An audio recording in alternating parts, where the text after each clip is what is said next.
هغه تیره ویډیو کې موږ او تاسو پر توان او تاوان غږېدو چې باید له یو بله توپیر وسي.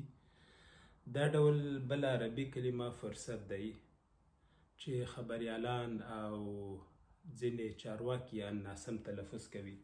فرصت چې د چانس موقع یا وار دې ته وایي، خو خبریالان ځینې او چارواکي د فرصت په ځای فرصت وایي. بیا فرصت چې ده د ښځې د میاشتني عادت یا حیض ټوټې ته وایي چې خپل ځان لپاره یې کاروي د پاکي لپاره.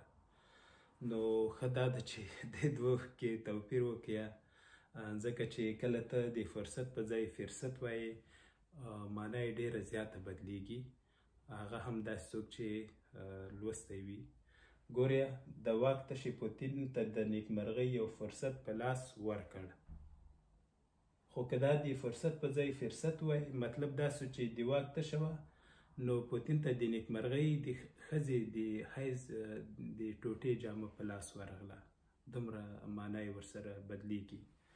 یا مثلا که ته وایې چې که فرصت په لاس راغی، سم دې تلفظ که، خو که فې ته د پیښ په ځای زیر ورکه، ودې ویل چې که فرصت په لاس راغی مطلب دا چې که د ښځې د حیض د وخت ټوټه په لاس راغله، یعنی هغه ټوټه چې دوی د خپلې صفایي لپاره کاروي.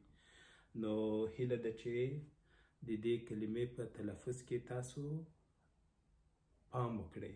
فرصت چې په پیښ سره وي، موقع، چانس، وار دې ته وایي. او فرصت چې څه یعنی په زیر سره څه، فې ته م زیر یا یې ورکړه، بیا نو څه ته وایي؟ د ښځې د میاشتني عادت د وخت ټوټه. خو ښه خبره دا هم ده چې تاسو د فرصت په ځای چانس وایي که چانس په لاس راسي یا که موقع په لاس راغله، که وار مې راغی.